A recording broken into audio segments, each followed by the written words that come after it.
Well, welcome everybody to another episode of Your Spiritual Journey. This is Dr. Bob, and before we get started, I just want to request from you that you like us, that you subscribe, and if you wish, support us on Patreon. We've been here for a while now. We're into our third season, and we'd love to be around a lot longer. So today's guest is someone I've known for quite a few years, probably about 25 years or so. Bill Vandivier. He was born in 1948 in Berea, Kentucky, moved several times as a child. Places included Boston, Raymond, New Hampshire, Auburn, Massachusetts, Silver Spring, Maryland, and then he moved to Pittsburgh in 1961 and has been in his current home or areas around his current home for the past 62 years.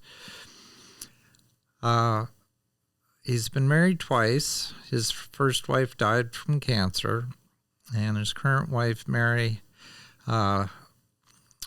they both blended their families and are blessed with 5 grandchildren. He's had a number of different career paths in his life. His parents were both talented amateur musicians, and they steered him gently into his first career choice, which was to become a professional trumpet player. He changed course and graduated with degrees in history, changed course again, worked with young children in a developmental daycare setting, and then changed directions again and went into commercial banking for 20 years. A major career change from banking took him into social service work under the auspices of the Sisters of the Holy Family of Nazareth. And there he helped low-income homeowners make essential repairs and provided financial counseling to help them avoid foreclosure. So he retired from that position in 2019, and since then has been spending time with family, traveling, supporting various political and social causes, and choral singing. And that choral singing includes with the Mendelssohn Choir here in Pittsburgh.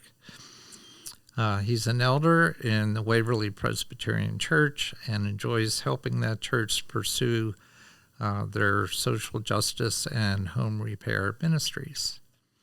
And if you've listened to this podcast on an ongoing basis, you know that I'm also a member of Waverly Presbyterian Church, as were a couple of our other interviewed folks. So welcome, Bill. Thank you, Bob. It's great to have you with us. It's an honor to be here. As you know the format, I'd like you to start with your childhood, give us your spiritual journey to the current day. Then I may ask you a few questions. I hope so. And then we'll look for some words of wisdom from you. Okay. Well, so you're on. My dad was in the ministry. He was a student at Boston University Theological Seminary, where he got his master's degree, and he went at the same time as Dr. Martin Luther King Jr. was at that same school. So that was inspiration to him. He was a socially active guy, my dad, and very involved in the civil rights movement and later the anti-war movement, all of which was inspiring to me also. But he left the ministry after about 3 years and then went into more professional social service work, both of which, that's also in my background. My high school and college, so I guess to say that I was exposed through my dad's religious background to church at a young age, and then also to not so much having a church, although they were members of the Protestant church all during my growing up years. I was not particularly active or involved. And then in high school and college, I pretty much got removed from most thoughts of church. And I would say that during those years, I was more involved in seeking a path towards a worldly career and just searching for that, and seeking for personal relationships, as people do in college. I became depressed in college, felt like I had lost my career path, which I had, and got very lonely. I was, wasn't very good at making friends, didn't quite know how to do it, until about my junior year, when two professors at Carnegie Mellon, I had not dropped out because there was the draft at the time and I would have been drafted, so I stayed and enrolled in 2 elective courses, and one of them was a discussion group where members, other students, and these 2 professors got together and really essentially shared our personal thoughts, feelings, and situations. And that was the first time I'd ever experienced something like that to such a deep level. And it was very comforting, and it turned me around from the depression that I was in, and ultimately I met my first wife through that group. But then keeping an open heart and open mind towards religion was always, I think that was always true about me. And my first wife and I then sought out membership in the Pittsburgh Friends meeting, the Quakers, on Ellsworth Avenue. And I enjoyed that meditative approach towards worship, where we essentially sat in silence and no music. Anybody who felt moved could get up and speak. And there were a few regulars who did, who I guess didn't really fulfill the function of a pastor or a preacher, but they were, I guess, more active and more vocal. So I rarely said anything. I just mostly sat and listened. So I would say 80% of the experience was in silence. And so it was an hour of essentially meditative silence, which I did enjoy. And my first wife and I got married at the Pittsburgh Friends meeting. In one of my good friends of blessed memory wrote us a thank you note and said, that was the most relevant wedding she's ever attended. Oh, okay. By which I think she meant the summer of love and the counterculture, and the term relevant at the time meant you were engaged with the world in a positive way. So I took it as a compliment, and I also took it as a tongue-in-cheek little swipe to say, boy, that was different. That was a weird wedding. Because we sat in silence, and occasionally someone get up and spoke, and my dad got up, and of course he talked about God, because that's what he does, or did. I didn't talk about my mom much. They were both excellent musicians. She was a singer, where I got my love of singing, I believe. After Barb died, that was, I should say, after the Quaker Meeting House, we attended St. Stephen's Episcopal Church in Wilkinsburg, and that's where we were when she became sick with cancer and died in a very short order. It was a massive liver cancer, and after diagnosis, it was only a matter of a few weeks after the operation that they tried to unsuccessfully save her.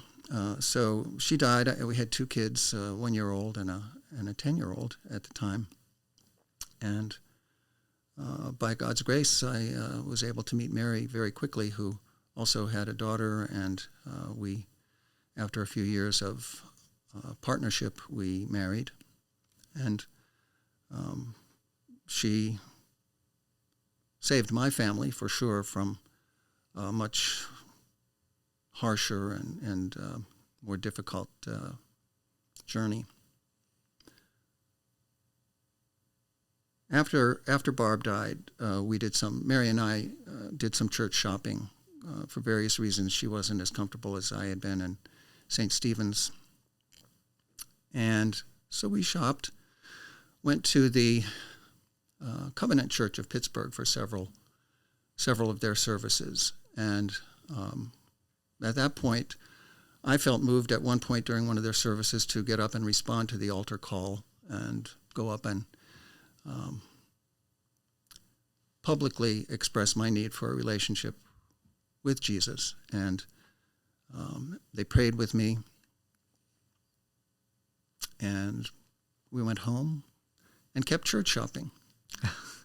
It wasn't, my relationship with Jesus was not necessarily a relationship with the Covenant Church, although I enjoyed it while I was there. But at Waverly Church, when we came across that church, we actually found Waverly Church through their after-school program.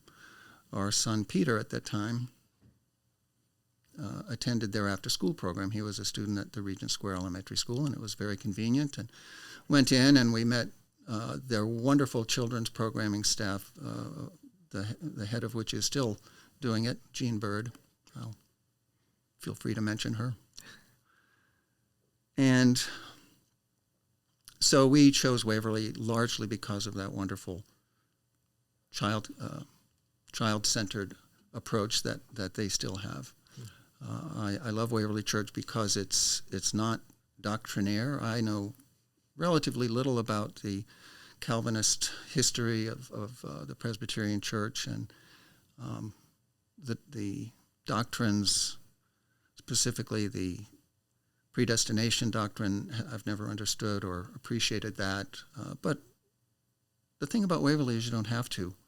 You can inquire and seek and be open at whatever level of belief and understanding you have. And so we have been at Waverly now since 1994, roughly, how we met. And as I said, I'm really enjoying participating in their various ministries. My wife is very active in the membership, along with your wife, and caring for people, essentially. Does a lot of meal preparation and organizing of events like that at church. So that's our spiritual journey. I would say I'm settled spiritually there. Still love to consider other paths, and I always appreciate meeting people with other backgrounds and other spiritual orientations. And I certainly I'm not one of those who says you have to follow any particular doctrine or set of beliefs in order to be a friend of mine. And go ahead. Would you like to interrupt? Feel free. Well, there are a number of questions, I guess. Some of those just based on knowing your background and some things that we've been engaged in together. So there are quite a few, and as you mentioned in the introduction that I read, so social and political activism is part of what you do and who you are. Mm-hmm. And, often that is intertwined with our spiritual journey because we feel called to a particular cause, or we are called to take action in a particular situation, or, when it comes to social justice issues, that's pretty high up there on our agendas and where we spend our time. So there's a lot to talk about in that arena But I recall you at some point really being involved in peace and reconciliation, and that sense of, okay, there's got to be somewhere to come together to be able to mediate peace in all of these contentious situations. Mm-hmm. So could you talk about that a little bit? Sure. I've been an anti-war activist ever since the Vietnam War. As a child, I was brought up during the early 50s, mid 50s, when America had a glow, I guess you'd say, almost a spiritual glow, as well as a political reputation because of our good works in World War II.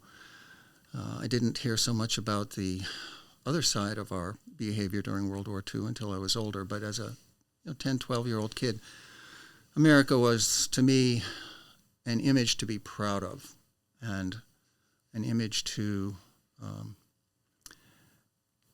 just savor as an inspiration and enjoyment of the respect that even as a child could feel from the rest of the world.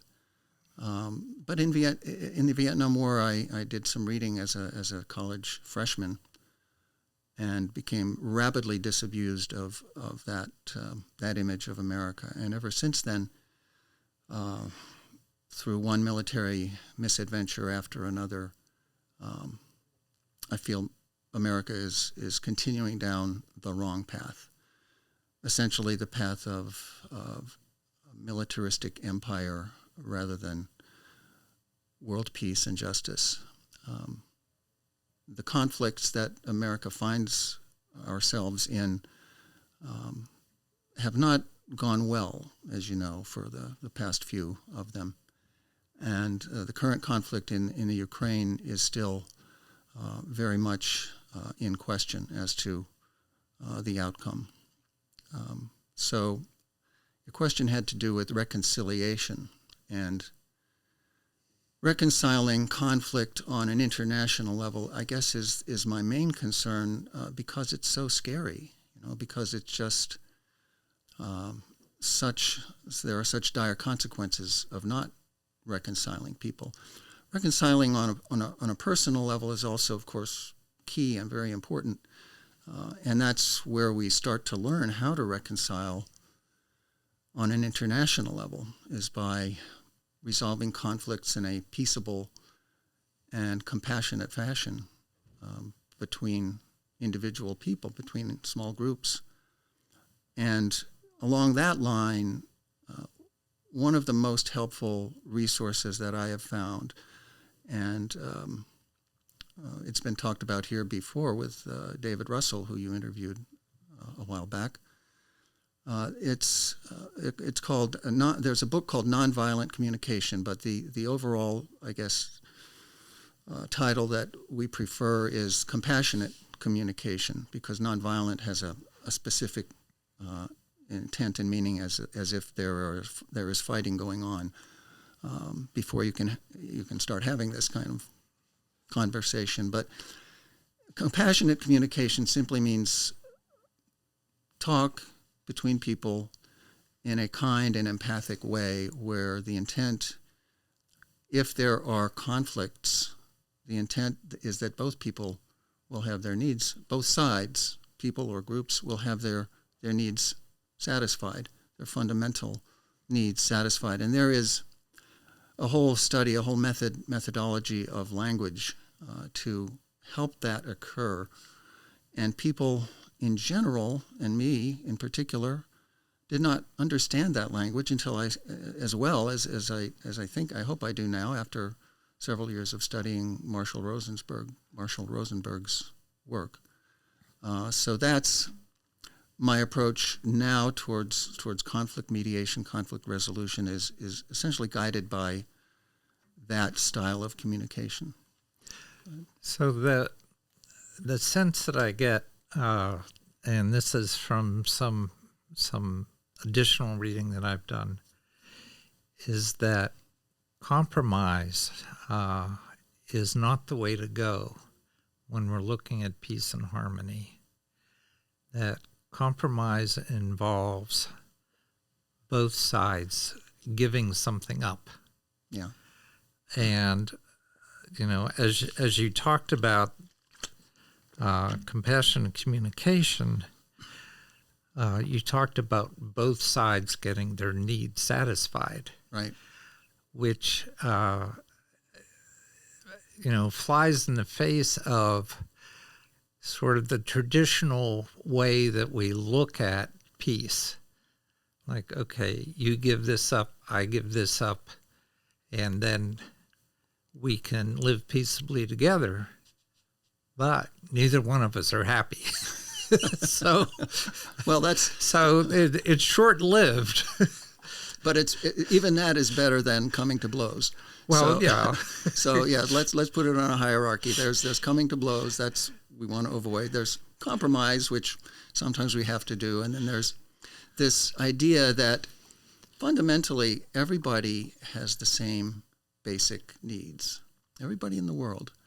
And I know that you talk about people being one together and unified and that sort of thing.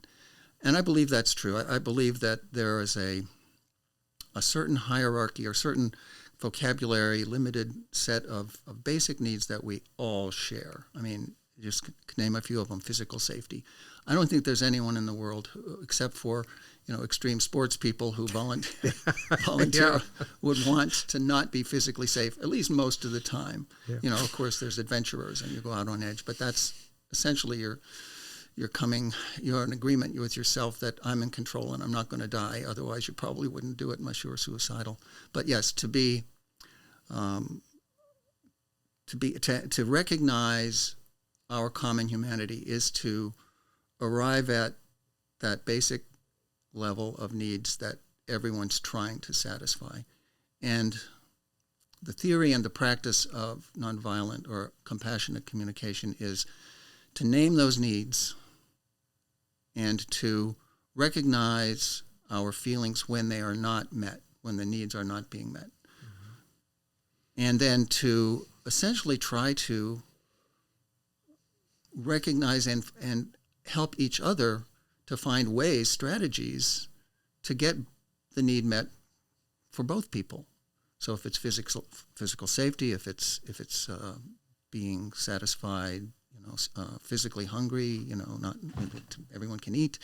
I mean, there's just there's a limited list, but a vocabulary of these needs that people aren't used to talking about, and I certainly wasn't used to talking about before I studied it. And I carry a list around of these, and when I find myself in potential conflict or actual mental, emotional conflict with people, I can now step back and say, what is it that I'm needing here that I'm not getting? And then I think, is it safety? Is it celebration? Is it comfort? Is it ease? Is it prosperity? I mean, there's certain needs that if I take the time, I can recognize in myself as not being met. But it takes work and it takes actual self-examination. So what is that need that I'm not getting met? And then sometimes I actually have to look at the list. I have to look down the list and say, oh, is it that? Is that? Oh, yeah, that's what I'm not getting. Connection is a big one. Connection between people is a big fundamental need. There's got to be at some level a connection between people in order for us to survive. So that's a big need. Anyway, have I answered a question? Well, I'm really going to go somewhere where you may not be prepared for. Uh-oh. But when we first met and we were getting acquainted, I felt conflict with you. And I remember we played chess once.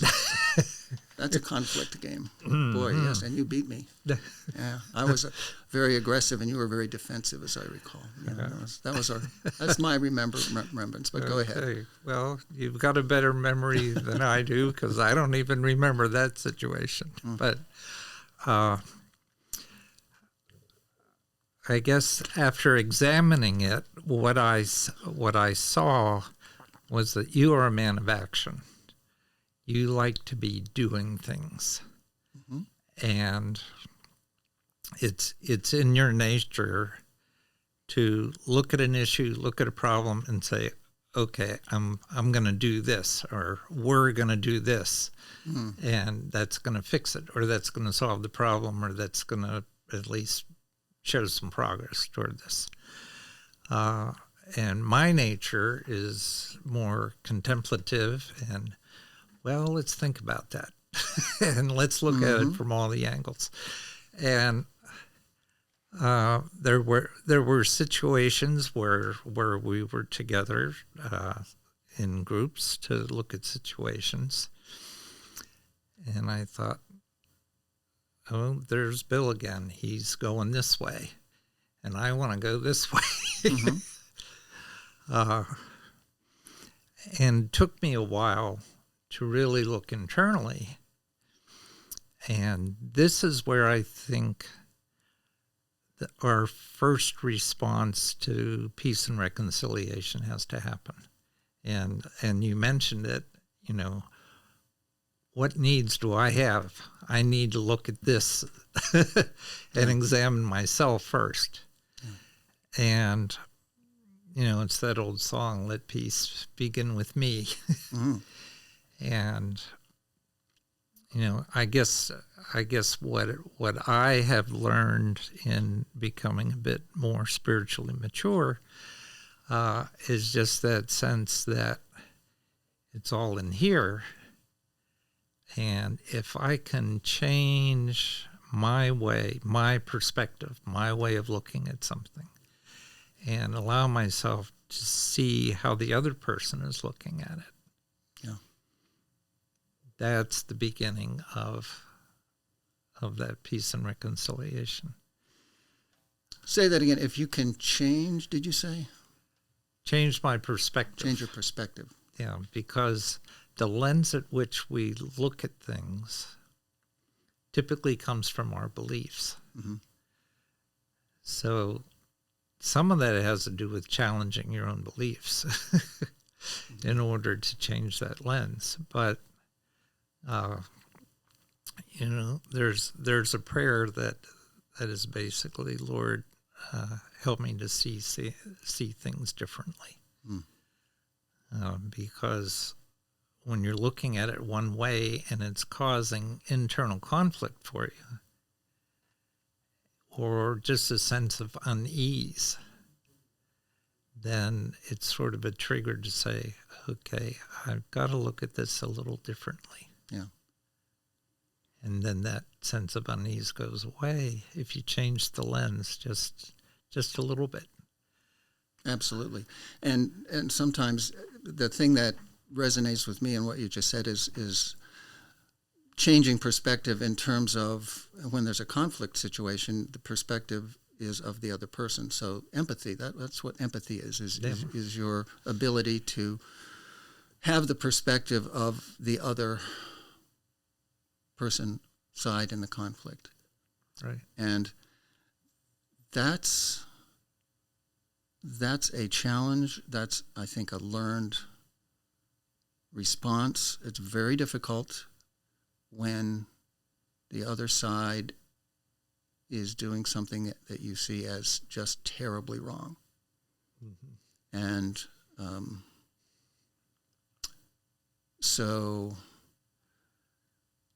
but by focusing on the needs that we have in common,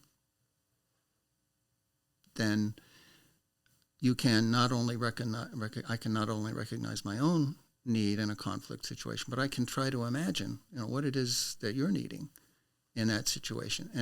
And therefore, a lot of times you'll find that's the same need. Yeah.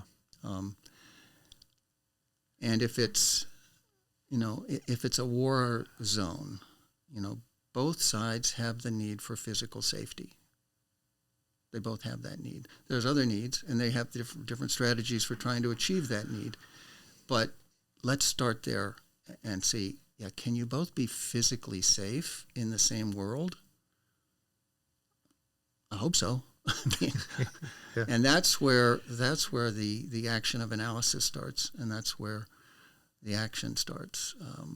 What do we do to make ourselves, each other, more safe physically? And so, I hear that you're a contemplative spirit. I'm maybe more of an active spirit, but I do absolutely appreciate the need and the value of meditation and contemplation, and to guide our actions, to keep us out of trouble. Well, there's I found it interesting in being a follower of Richard Rohr's work, and the name of his organization is the Center for Action and Contemplation. There you go. And he puts action first intentionally to let people know that this isn't just we're not gonna just sit around and meditate. We're gonna look at what action needs to be taken in this situation. And I guess that's helped me come to that understanding of the molding or the melding of both points of view and both ways of being in the world. That we need both. And I have marched with you. I know you have. Yes, I think we need contribution. Everybody, that's a fundamental need, I believe, and that we need to contribute towards the image of the world, whatever it is that we hold in our minds, and hopefully at root, that involves peace.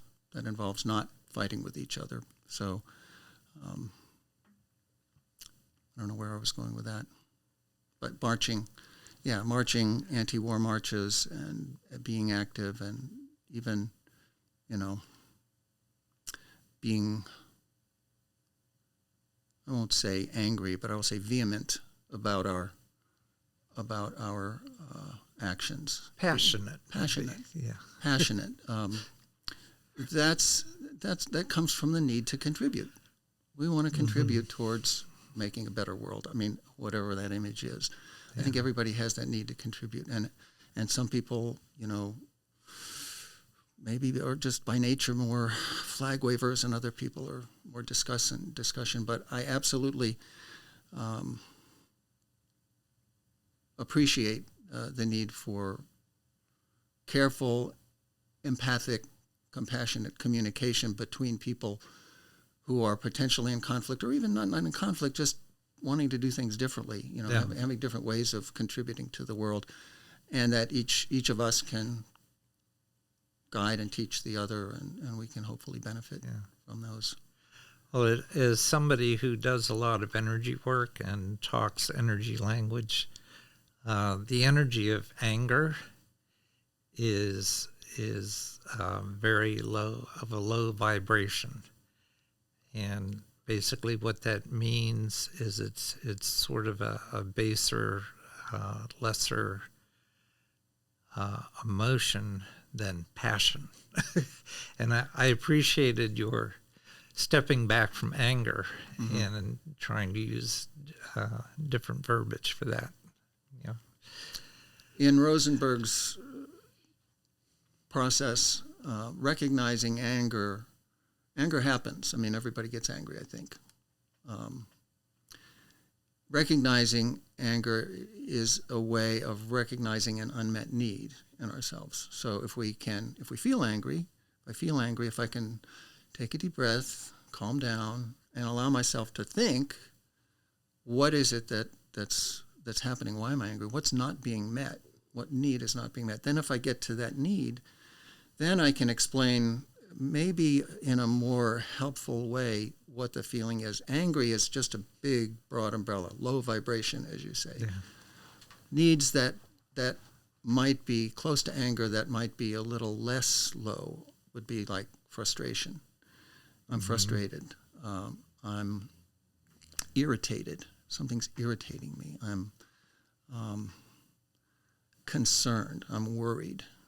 Yeah. So you get a little higher level, higher vibrational feelings Yeah. that come out of this need that's not being met. Yeah. But anger, I agree, is too broad a term to be helpful in a lot of situations. Oh, I'm angry about that. Well, yeah, let's find out why. Yeah, because often it's connected to fear. Yeah. And so when you look at anxiety, you look at worry, you look at concern, it's typically because there's some fear behind that. And if we look at a world of duality, we're looking at the opposite of fear is love. And so if you can come from a place of love, or that place of empathy, because that's more based on that spirit of coming from love and trying to walk in the other person's shoes and realizing actually their shoes are your shoes too. So, because we all have the same basic needs. So I think so. Yeah, it all comes together. So, looking back at your spiritual journey, just in thinking about the influence, and it sounds like the influence of your father was pretty strong in your upbringing. Both father and mother. But yeah, absolutely, yes. And his change of careers, leaving the ministry. Mm-hmm. Did that affect you spiritually? I mean, did that say, well, if he's leaving the ministry, then maybe I should change my view of what religion and what God is all about? Not at that time. At that time, I was, under 12 years old, under 13. By the time when I was at 13, he was settled. He was settled firmly in the social services advocacy field. But as a child, what affected me about his movements were the physical movements, all the moves that we did.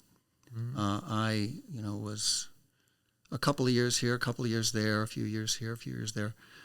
The hardest one was when I was 13. We moved here to Pittsburgh from Silver Spring, Maryland, and I had a girlfriend at age 13. In Silver Spring? In Silver Spring. Oh, okay. Oh, man. That was, I was not quite heartbroken. I guess I was not that attached to her, but I knew enough to be really disappointed that we were leaving. And we came to Pittsburgh, and it was just dismal. And I think I got a little bit depressed in 8th grade when I went to Alderdice, and it was huge high school. Didn't have much in terms of friendship. So I searched really hard. And I think my confusion throughout my career, I had so many careers, 4 different careers, not counting the little sidelines that even I became an assistant to Bob Dove at one point. Excuse me. So the search that I've gone through my whole life for a stability or for a path that was both fulfilling and I was able to keep with it. I've not been blessed with anything like that. My wife Mary had a wonderful career with young children for 40 years with the same organization, and that was not my path. So wandering and seeking and unsettledness was my both physical and I think spiritual journey. And still, that's maybe why I appreciate something I appreciate about Waverly is that people come there still wandering and seeking and uncertain in a way. And boy, does that resonate with me. And so I don't know. Does that answer your question a bit? Sure. All right. Getting back to some common experiences that we've had. You made a choice to go on a mission trip to Rwanda, Mm-hmm. and we were on that trip together. And I've asked this of a couple other people who were on that trip. What triggered in your mind, boy, do I want to do that. I want to go to Africa and deprive myself of all the typical things that I'm used to. Oh, it was a perfect storm of, Bob, I had never been overseas. I had only been to Canada briefly in my whole adult life, never been out of the country. And in 2016, during the Rwanda trip, I was itching. I needed to go somewhere else. And, honestly, if you had said anywhere, Oh, okay. it wasn't necessarily Rwanda that drew me, but boy, it was an opportunity to go somewhere else, and not only somewhere else, but somewhere else where they had just been through a horrendous conflict. And one of my paths, as you know now, is resolution of conflicts. And so I was really intrigued by the idea of learning more about what went on and what still goes on in Rwanda, not only as a conflict zone, but as a third world developing nation, developing country. I was very grateful for that opportunity to go, and I'm very glad I went. It's a great opportunity. I know you're planning another trip soon, and I will absolutely endorse it. I can't say whether I'm going yet or not, but absolutely would love to go back there. And just a beautiful country in one way. And I have to tell one little anecdote about being in Rwanda. We ate lunch with the staff of Urukondo Village, where we stayed and helped with working with the children, some orphans, some students. And the staff there, we ate lunch with them one day, and well, more than one day, but one day, one of the staff members, a young woman, asked me, "What's the main difference between your country and ours?" She was a Rwandan native. Mm-hmm. And I had to think about that because there's just so many differences between our countries. I got to pick one, huh? Well, I wanted to pick something significant. Yeah. Because there are significant differences. I didn't want to be dishonest and say, "Oh, there's no difference. It's both beautiful. Everybody's the same." No, it's a different. So what I picked was, I thought, well, how can I say something that's significant, but it's not attacking her way of life? Mm-hmm. By saying, "Oh, there's so much poverty here." Well, we have poverty here too, but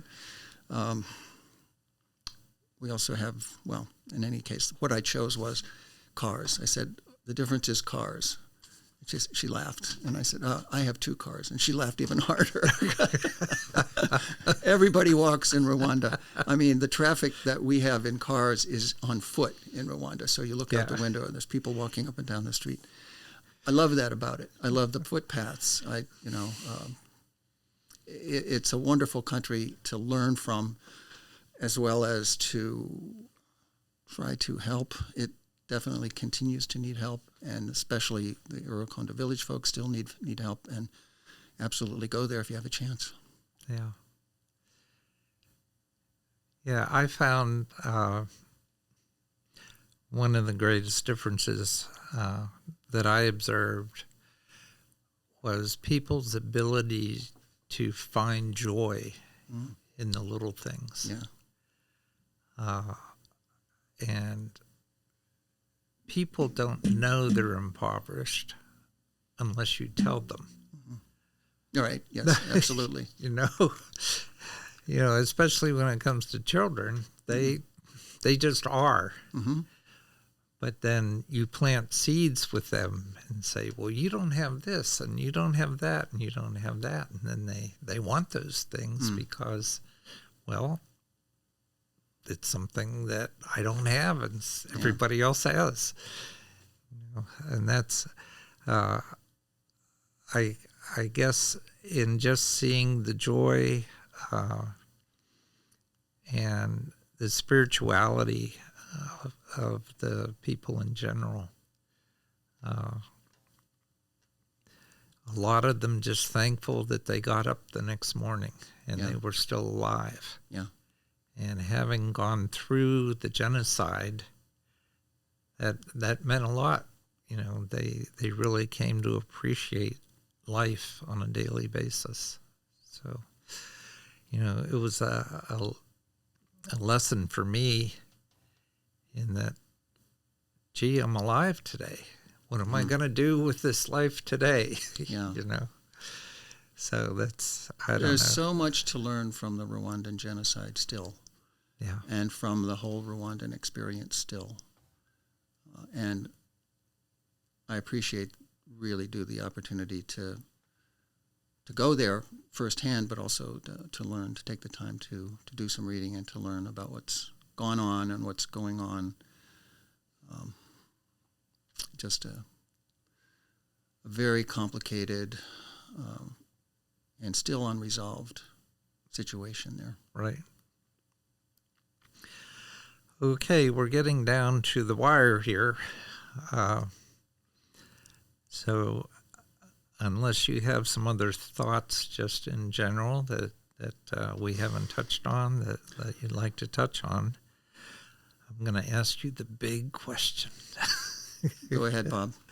Okay. What words of wisdom would you like to leave with our audience? I knew that was coming.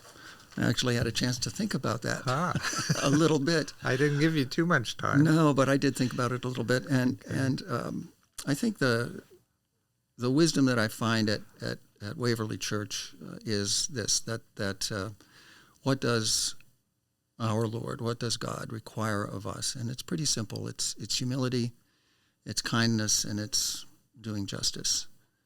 And boy, those three things are in short supply, even though they're so simple. Humility, I learned at an early age. I was not a humble person.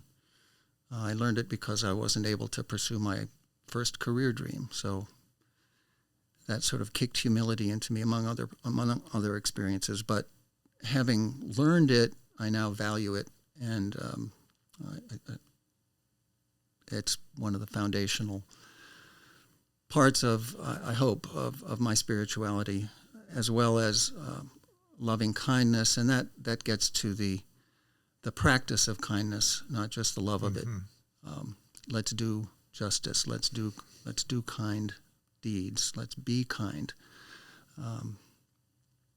and that takes practice. Also, that takes an understanding of how, of what it means to another person for me to be kind to them. Ultimately, I think it means connecting with them and demonstrating empathy. Yeah. And of course, doing justice. That's hard one. That's a hard one. That one requires analysis. It requires judgment, which is one of those words in Rosenberg that's very suspect. We want to be non-judgmental, but we can't always. There are times when we need to make judgments and to seek justice somehow. That's the hardest of the three. But that's the message that comes loud and clear through all the study of the Gospels and the Old Testament that we've done at Waverly, and all the spoken word through the various pastors that we've had. Of course, love underlies all of those, but those are the words of wisdom that I have. Okay. Yeah, I think if we put a soft sense on the edges of the word judgment and call it discernment, Good point. then we can I can live with it. Yeah. And analysis. And come on, Yeah. something. Yeah, understanding, analysis. Yeah, discernment. Yeah. Exactly. Judgment sounds like, okay, this is right, this is wrong. But Yeah. discernment is, okay, these are the things to take into consideration as I make a decision. Yeah. Yeah, we have a loving God and we have a just God. Oh boy, that's two different things. Huh? One I can be afraid of, one I can love. But really, they're both in there together somehow. Yeah, I'm going to put in a plug for a book that I'm reading right now. It was a Pulitzer Prize winner back in the 90s. It's called God and a Biography. I've heard of it, yeah. And it's pretty much a literary view of the Old Testament and talking about the different faces of the God that we see throughout the Old Testament and how that God changes over time. Mm-hmm. Anyway, it's a pretty fascinating book. And what you just said, you know, the loving God, the judgmental God, you know, how do you put those together? Well, the Bible does it eventually. It just takes a while. Takes a while. Yeah. Well, Bob, this has been a joy, a pleasure. Well, thank you for the opportunity. I thank you so much for being here. It's something that, I don't know, it just came to me that it made so much sense to get you behind the mic. Well, I hope you don't regret it. And you've been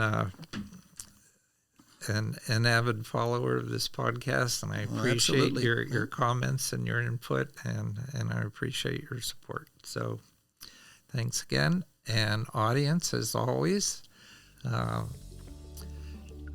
take from this what resonates with you and put the rest on a shelf to maybe consider later. Until next time, this has been your spiritual journey.